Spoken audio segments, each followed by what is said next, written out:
Hi, babe, it's Tilly here. If you didn't know, Susan and I are directing a very trans short film, and the producers are crowdfunding it, and now you can support it and help make it happen.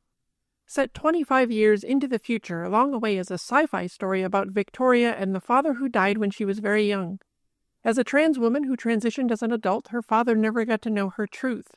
She uses a one-round-trip only time travel device to jump back to our present and meet the man she can barely remember, bond with him over comics, and try to find out if he'd love her for who she really is. Written and directed by Tilly Bridges and Susan Bridges. Original comic art by our friend and GLAAD award-winning artist Richard Fairgray. Produced by Erin McDonald, science consultant to Star Trek, Erin Loss and Jessie Earl, known for her Jessie Gender YouTube channel. Crowdfunding is open from February 19th until March 21st, and there's a lot of cool rewards, including comics and pins featured in the film, shout-outs, behind-the-scenes stuff, and you can even get a producer credit. Check out all the details at tinyurl.com/longawayshort. And even if you can't monetarily support the project, which we completely understand, please sign up to follow the project and post about it and spread the word. Every little bit helps us make our budgetary goals so we can make this movie. Because we need trans stories now more than ever.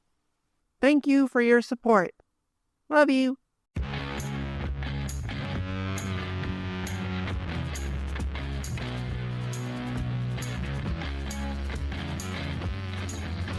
Welcome to Tilly's Trans Tuesdays. Today we're going to dive into another movie with an incredible trans allegory that says something truly wonderful about trans folks. We're starting the intentional trans allegory of Real Genius, Part 1. Context and screenwriter PJ Torokvei.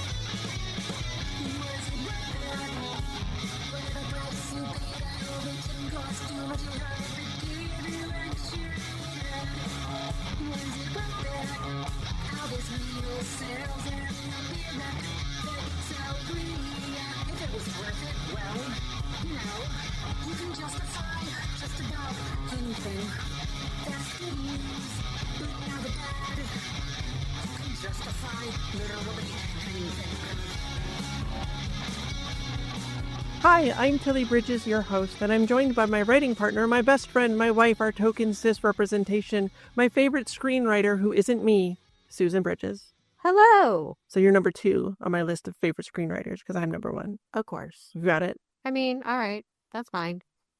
You're not going to fight me on that? Okay. I'm my favorite screenwriter. All right, that's fair. That's fair. Our guest this week is Kestrel Clayton, and just because she's a bad girl doesn't mean she's a bad girl. Welcome, Kes. Hi, Tilly. It's so great to be here with you today. I appreciate you inviting me to be on your podcast. Big fan, as you know. Oh, thank you. Well, before we dive in, I wanted to get your thoughts broadly on this movie and what it's meant to you personally, because I know you're a really big fan of it, which is why I wanted to have you on for these. So, when did you first see it, and did you see yourself reflected in it when you were watching, and how did it impact you? Give me all the deets. Oh, my goodness. We are diving right in with the questions, aren't we? I loved this movie when I was little. One summer, I stayed with my uncle who had a huge collection of bootleg VCR tapes. Or VHS rather. He'd rent things from the store and copy them and then have them on the shelves. And to the best of my knowledge, he never watched a single one of these. He just liked having them. I guess, it was like the early version of streaming media. I've got 50,000 movies, but I don't watch any of them. Sure. But I love this movie so much. Staying with him, I must have watched it half a dozen times, maybe more. It just connected with me so deeply in ways that would take me over 30 years to start to understand. And I don't know if we're going to talk about the individual characters, but we will next episode. Yeah. Jordan, more than anyone. Yeah. Wow, touched me. But Mitch and Chris and Laszlo and even Kent, there are aspects of who I was and who I could have become growing up, because this is a coming of age movie, and coming of age movies are always about who are you going to be. Yeah. So wow, this just touched me so deeply. And this movie, when I was little, a lot of times I'd cry when watching it, and I wouldn't understand why. Yeah. Did you pick up on the sort of underlying transness of it all? Like consciously, did you ever recognize that that's what was going on in there?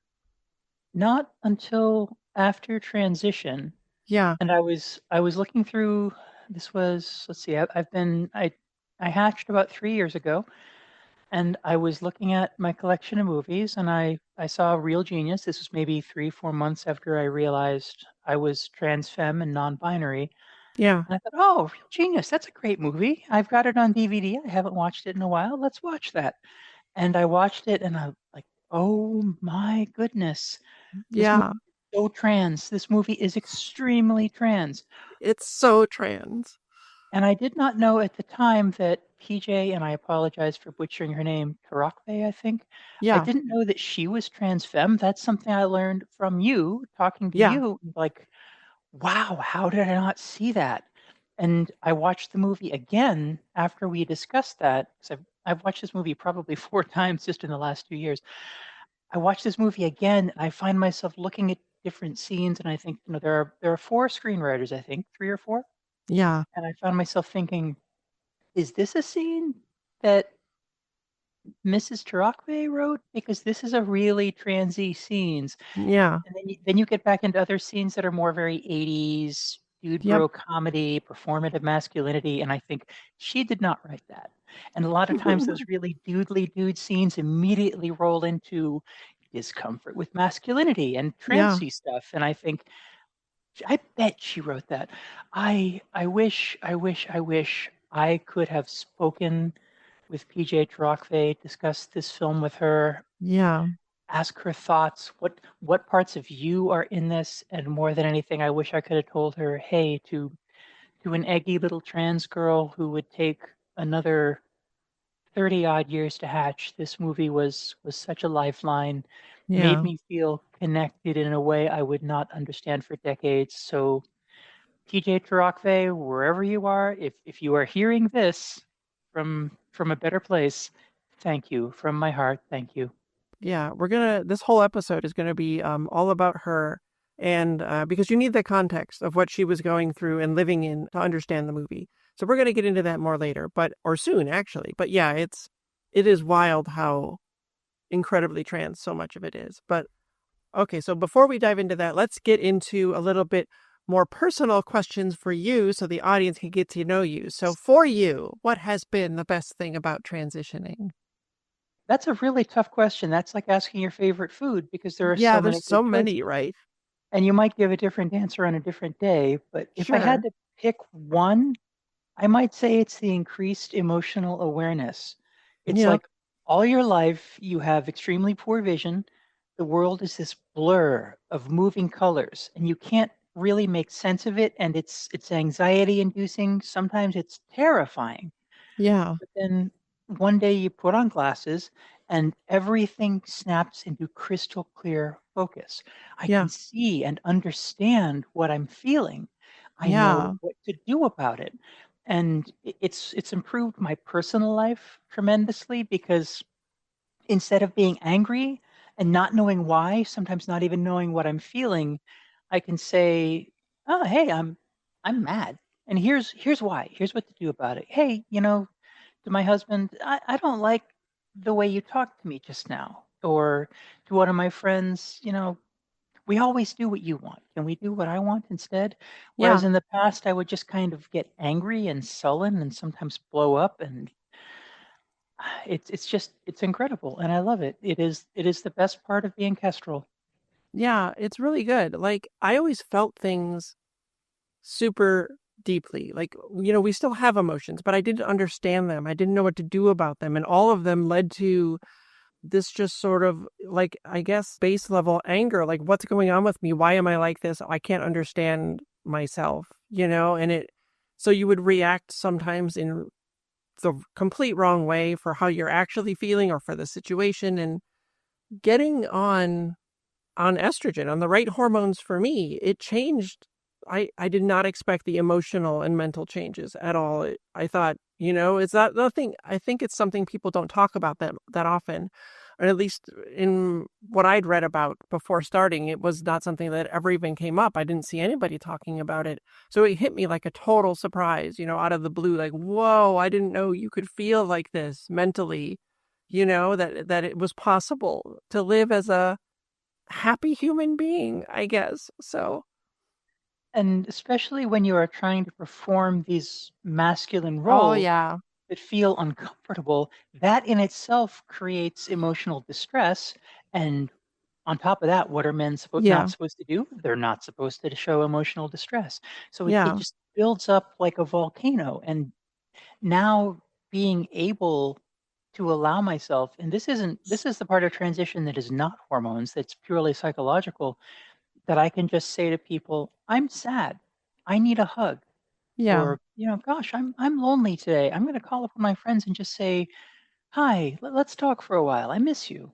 Those are things that men should be allowed to do, but Absolutely. in our society, and especially as somebody who never felt like she was performing masculinity adequately, I had to push all of that down. Yep. And Yep. now I get to be me, and I like me. I like you too. Oh, thanks, Dills. I like you too. Yay! It's a love fest. Okay. Before we jump in, do you want to let people know where they can find you online if they'd like to look up and learn more about Kestrel after listening? Sure thing. I am known as Sphinx of Black Quartz just about everywhere online. My primary home is Sphinx at tech.lgbt. That's a Fediverse instance for those of you on Mastodon and the Fedi. And that's really my online home right now. I did kill my Facebook and Twitter accounts because they'd become extremely hostile to people like us. They sure have. Yeah, mine are still up only so people don't impersonate me, but I do not post there anymore. So, all right. I had somehow managed to never see Real Genius for my entire life until watching it to do this write up. And I don't know how that happened. I wasn't trying to avoid it or anything. You missed out. I did. I could have been loving this movie my whole life. But a trans friend of mine mentioned to me that she thought I should do an examination of its trans allegory, and this, of course, piqued my interest, especially when learning that one of the 3 credited writers was a trans woman. So I watched it, and there is definitely a trans allegory at play, and we're going to talk about it, but we have to talk about a few other things first. A trans woman screenwriter. I mean, talk about my wheelhouse. That is me. And here's a movie written by one of us from the 80s. But Hollywood is complicated, and so is trying to learn about trans people who existed in the past, despite the fact that we have always existed and always will, for reasons I talked about in Trans History 1, How and Why We Name Trans People in History, back in episode 79. We are going to go through the movie by timestamps, just like my deep dives on The Matrix in my book Begin Transmission, discussed in episode 26, Barbie, which began in episode 61, I Saw the TV Glow, which began in episode 81, and Twilight Zone's Nervous Man in a $4 Room, which is available at TillysTransTuesdays.com. And I know that's likely what you're all anxious for, so I want to mention that won't start until part 2 next week, because there's vital context we have to talk about first. You don't have to have read my book to understand the trans allegory of Real Genius, but I will call back to the Matrix allegories multiple times because, surprise, surprise, different trans allegories are still trans allegories and thus have much in common. And the Matrix is the platonic ideal as far as trans allegories go.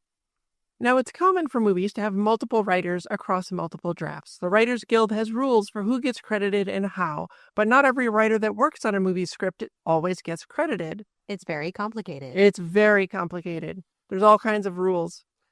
It's also common for script changes to happen during shooting, for the director to adjust things, etc., etc. There's no way to know how much of what made it into the shooting script and then ended up in the movie was from the trans woman writer's contributions. So there are other voices mixed in with hers, and she didn't direct it. This is not a case of a pure vision like with the Wachowskis in the Matrix movies or Jane Schoenbrunn and I Saw the TV Glow. This is one trans voice amid a sea of cis voices, all contributing to the final product. I would say even The Matrix isn't a pure vision, partly because the Wachowski sisters were so far ahead of their time, so far ahead of what Hollywood was ready to show of our Yeah, experiences. It's close, but I always identified very closely with Switch as sure. kind of a an ambiguously gendered trans femme character.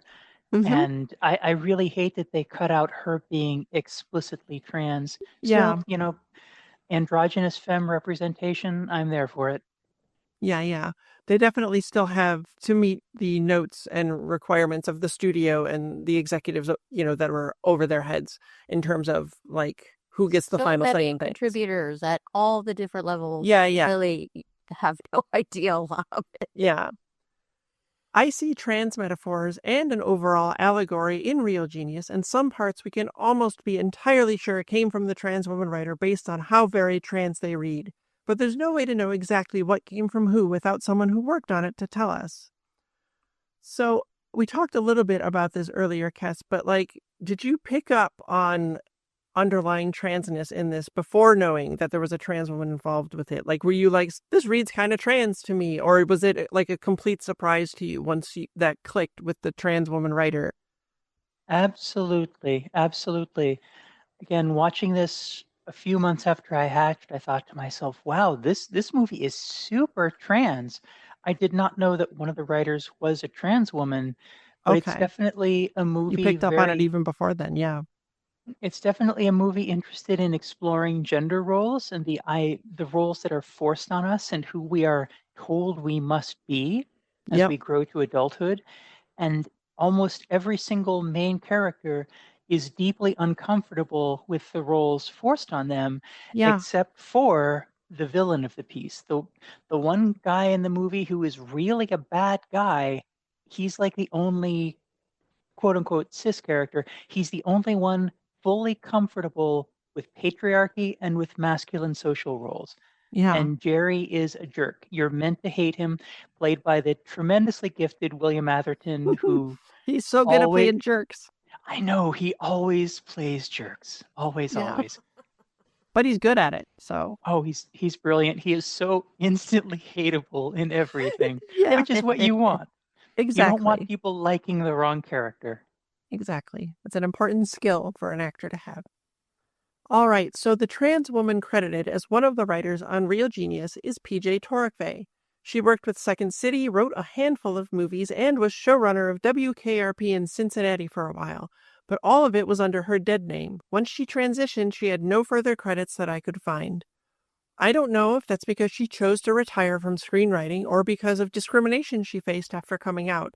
I certainly hope it's the former, but the transphobic world we live in, doubly so back then, makes me fear it was the latter. She came out in 2001 and died in 2013 from liver failure. Some second-hand information I found suggested her death may have been from complications from her medical transition, which is awful to think about. The thing that eases your pain being what kills you is just horrific. But there's also this thing we call trans broken arm syndrome, where you could go to the doctor for a broken arm and they blame it on us being trans somehow. This happens a lot with cis doctors, so the true cause of her medical issues is just not something we have details on. Also note that when PJ transitioned, WPATH, the World Professional Association for Transgender Health, would have likely been on version 5 or possibly 6, depending on the timing of when she started. While not as horrific as version 1 was, it still classified being trans as a mental disorder, and there were a lot of problems with it. You can read a little more about the specific issues with those versions at a link in the show notes. To see where it all began, listen to episode 60 on Transmedicalism and WPATH version 1 to truly understand what horrific bullshit trans people who wanted to medically transition in the recent past had to deal with. I was able to find and speak with someone who worked with her, though not on Real Genius, and I'll include some of his thoughts shortly. But first I wanted to talk about a second-hand account of PJ from a friend of hers, Stan Brooks, in a letter written and published in The Hollywood Reporter after her death. That's as close as we can get to hard facts, but some of it is relevant. There's a link to this article in the show notes. I'm going to quote some important parts, but if you go to read the article, be aware that it routinely dead names and misgenders her in an article written by her close friend and includes pre-transition photos of her. It was painful for me to read. Now, it happens out of ignorance and not malice, as far as I can tell, but note that even when it was written in 2013, trans people had so little cultural footprint that in a letter from a personal friend about our death, dead naming and misgendering was still rampant. For the portions I'm quoting, I will be using her correct pronouns and real name. Stan Brooks says PJ sent a letter to friends and family coming out on her 50th birthday. Part of it read, quote, she was choosing to go public with the secret that she'd always felt trapped as a female in a man's body and that she planned to have surgery to change her sex. In the letter, PJ also confessed fears over losing friends, family, and her career. PJ was forced to, quote, live as a woman, unquote, I hate it so much, for a year before any kind of medical intervention would be allowed, which almost assures that she was under WPATH version 5 as that bit of transphobic bullshit was still a requirement. Imagine being forced to live a year adhering to someone else's idea of what a woman is or should be just for the right to access the life-saving medical care you need. Can you imagine? It's pretty horrific. Stan asked her, quote, why not just be gay and come out of the closet? PJ's answer was all too obvious and drove home her anguish. PJ's reply, quote, if only it was that easy. I wish I could do that. I'm not a man. I'm not attracted to gay men. No more than heterosexual women are attracted to them. So conflating trans women with effeminate gay men, that is such a 90s, early aughts thing.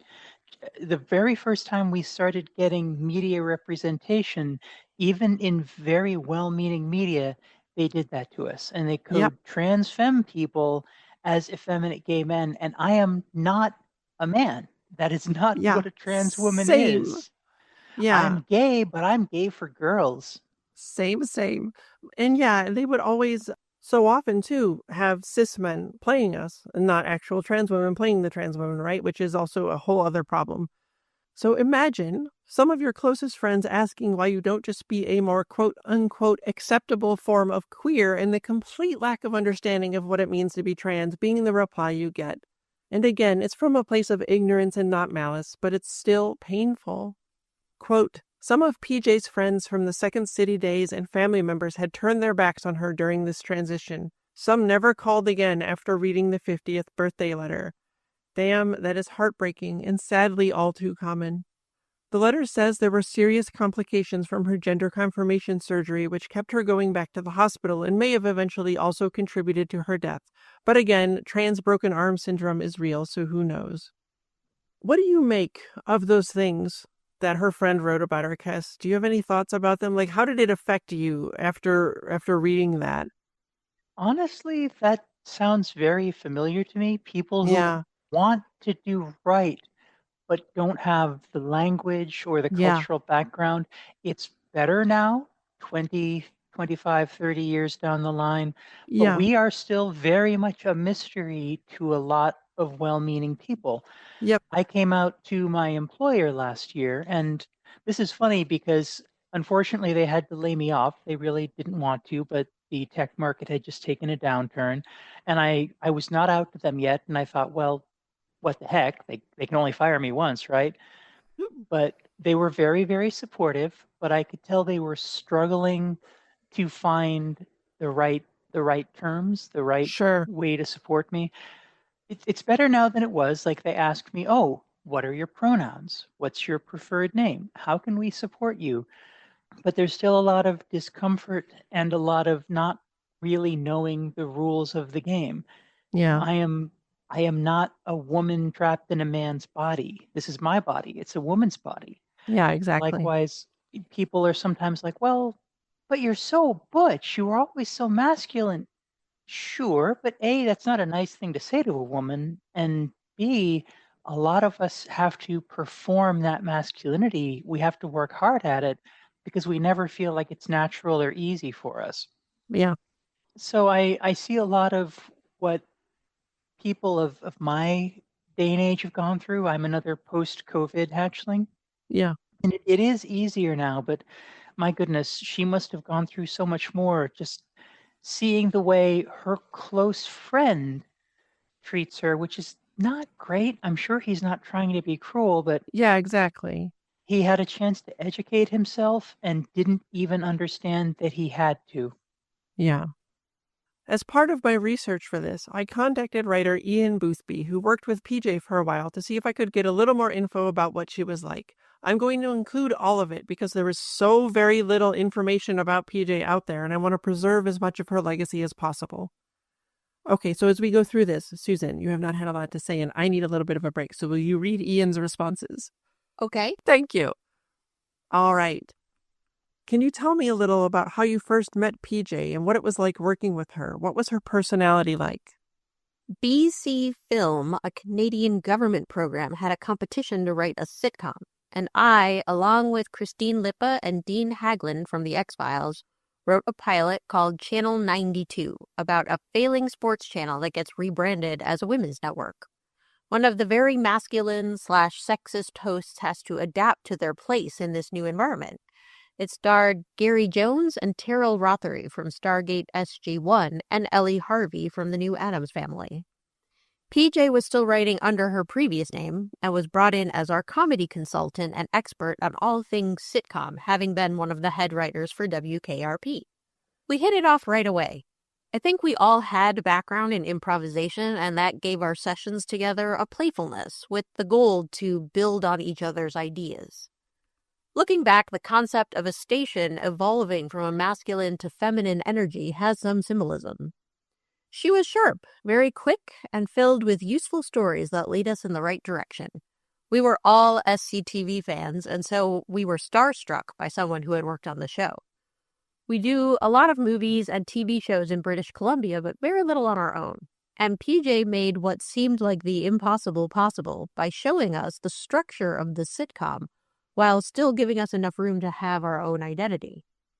Did you have any indication she might have been trans or was unhappy during her time pre-transition? There was a lot of laughter in our times working together, but that doesn't always mean happiness. I wouldn't want to project. A few years later, after she transitioned, we visited her at her home in LA, and it was great catching up. She had the largest TV we had ever seen, embedded in a wall in a room filled with boxes because it was too big to actually watch. It was inspiring seeing someone live the LA writer life. There was a lot of joy when we caught up. Did she ever talk about Real Genius or her time writing it? I know she was proud of it. At the time, I enjoyed it and told her so. I do like that it's one of the rare 1980s comedies that doesn't feel exploitative of women, even though there are scenes which could easily have gone that way. Also, no homophobia, which for an 80s comedy is very rare. PJ and the other writers made a very funny film celebrating intelligence and friendship while going after the right targets. One thing I noticed in my rewatch, I actually watched this twice this week, getting prepped. One thing I noticed in a recent rewatch is there is one scene of really notable queer phobia, but I think it's more transphobia than it is homophobia. And I can talk to that when we get to the walkthrough if you want. But if I can mention it now, there's a scene where one of the lab geeks says to another, "You girls ready?" And the one with the stammer says, What do you mean by that?" And he's clearly very stricken by it. I mean, I don't know about you, but when I was in like hardcore manly man mode, nothing terrified me more than people clocking me as not masculine enough, as femme. Yeah. And that actually, seeing that scene hit me so hard I had to pause it and stop to reconsider because it recontextualized the character for me instantly. Yeah. We will get there, but that's a ways out. I think it might even be the last part is toward the end of the movie, I think. It is. Yeah. After she came out as trans, she seems to have not worked in TV or film again. Do you know if that was by choice or perhaps due to lack of opportunity for trans people? I know she was rejected by a lot of folks when she came out, which is sadly all too common for us. I'm sorry to hear she didn't write much later on. She seemed quite well off, and I assumed she retired. But that was just a guess, and I didn't want to be nosy. I wanted to include a photo of her with my write-up, but I only found one that was reportedly post-transition, and I couldn't find any confirmation that it was actually her. Can you tell if this is her? You can see the photo in the written version of this topic at TillysTransTuesdays.com. I've seen that picture online, but that's it. I couldn't tell you personally if it's her. It looks close to how she looked the last time I saw her. Thanks so much to Ian Boothby for taking the time to give us a little more context about the trailblazing trans woman screenwriter, especially because now we know some vital information that we didn't before. We know that PJ was happy with how Real Genius came out, which isn't always the case when there are multiple writers and a director who also change things around. I think it's safe to assume that she believed most of what she was trying to do came through. I certainly saw it, and you will too, starting next week. But more importantly, we know that in the little time she had left post-transition, she was happy. Even if complications from her transition contributed to her death, even if rejected by far too many people who should have loved her for who she really was, she lived a happy and joyous life. It's a bright beam of sunlight in the darkness. I know a lot of people see it as a great tragedy. Oh my goodness, it's so sad that she only got a few years to be her real self. But I think the flip side of that is it's a blessing because so many of us died without ever realizing who they are. They go to their graves unfulfilled. So while it would have been lovely if she had more time, I am super glad that she got to be PJ, her real self, for at least a couple of years. Same. Real Genius was released in 1985, meaning it was written somewhere in the years prior, giving the generally slow-moving pipeline of Hollywood movies. We don't know exactly when it was written or when PJ worked on it, but it was likely somewhere in the early 80s. Regardless of how she presented at the time, or her friends, family, and the entire world thinking she was a cisgender man, we know that she knew she was trans and was very aware of why she had to stay in the closet for so long.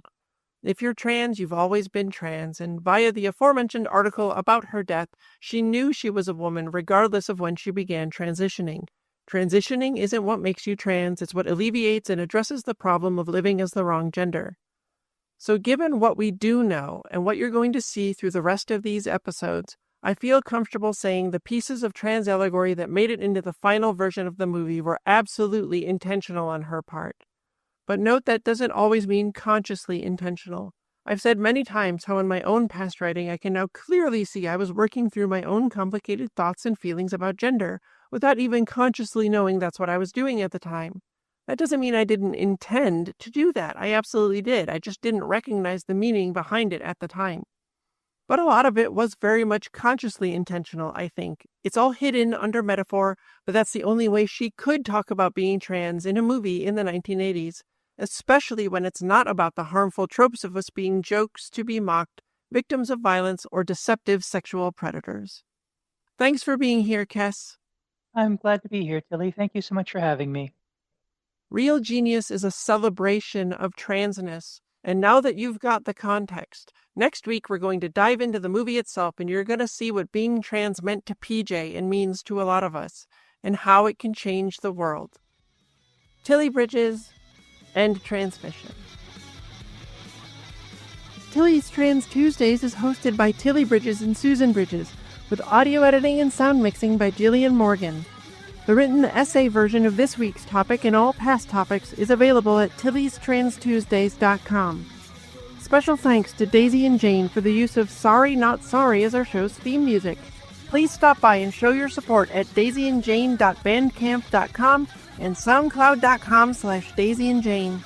You can find me at Tilly Bridges on Blue Sky and on Mastodon at tillybridges at mastodon.social, and you can find Susan on those at Susan L. Bridges. You can find Jillian at Audio Jillian on Blue Sky. You can join the Tillyverse Discord server by following the link at the very bottom of TillysTransTuesdays.com. We hold regular watch parties for the Matrix films and other trans movies where I do a live Q&A, and it's blossomed into a wonderfully supportive, compassionate, kind community of friends. We'd love to have you join us. If you'd like to keep up with all the writing that Susan and I do, you can sign up for our newsletter at birdguestbroadcast.com. If you enjoy this show, please take a moment to leave us a rating on Apple Podcasts. The largest segment of our listeners find the show there, and more reviews equals a higher profile, which means it will reach more of the people who need it. Thank you for your support.